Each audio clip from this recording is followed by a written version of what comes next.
other dogs and all that stuff. You just have to make it, again, you have to create a reinforcement history of coming and what that anticipates. And these two exercises, the human is the problem in recall. You scare him, or he looks at you and he thinks, oh my God, they're going to do something I don't want them to do, and they don't come, right? He'll come within 10 feet, but you won't be able to put a leash on him or do what you need to do because he's staying back. And a lot of that has to do with body language. So these exercises get him to have a reinforcement history with your whistle. It's going to sound a little bit different than mine. So you have to practice there. And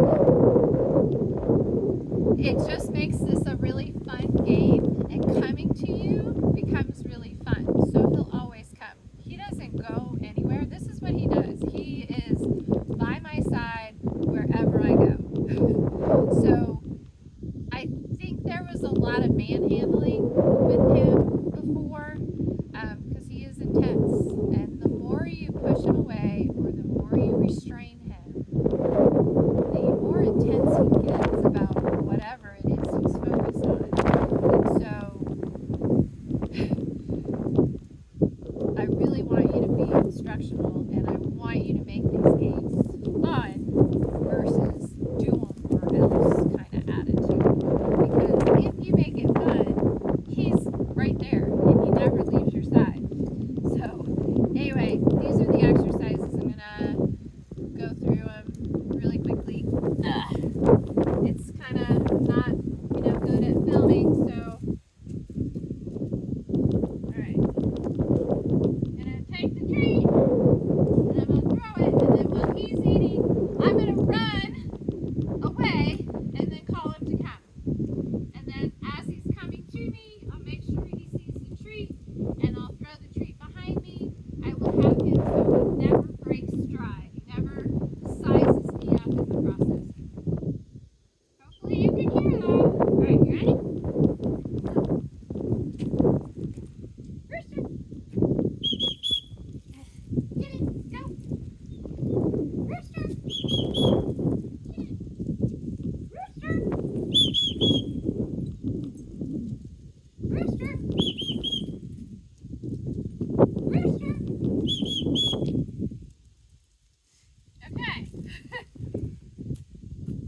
So that's the first exercise. You take the treat, you throw it beyond you. He goes and gets it.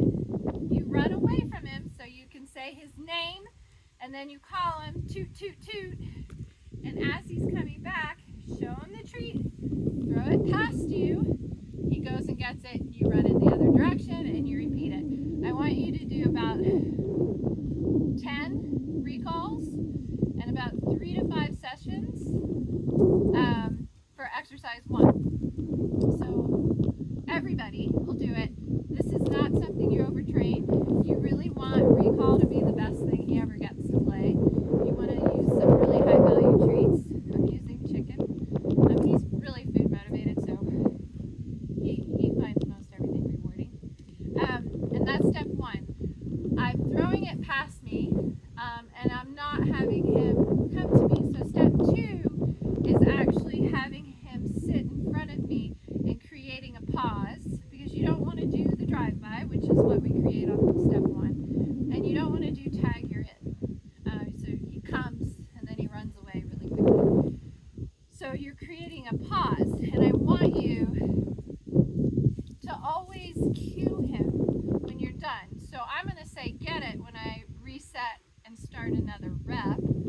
And then when I'm finished, I'm going to say all done, which is his release cue. Don't ever ignore your dog. Be super happy like he just brought you a lotto ticket every time he comes.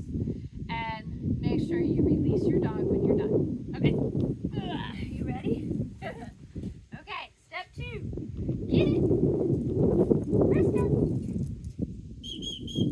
Oh. Sorry. Step 2. Get it. Rooster. Good job. Notice as he's coming to me, I'm always driving away from the dog. Get it. Rooster.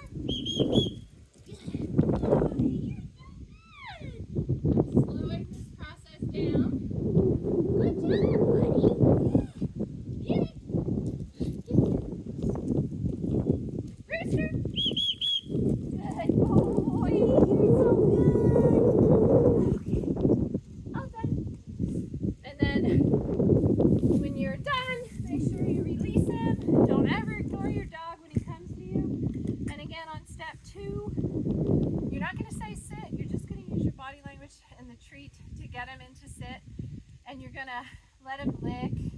You don't have to actually give him treat, treat, treat, treat, treat. You can let him lick it and suck it. You just want to create a long pause, and you want him to kind of slide into your feet like he's sliding into home plate. Okay, so step 2 is 3 to 5 sessions of about 10 recalls per session. Everybody in the house that's going to be calling the dog should do it.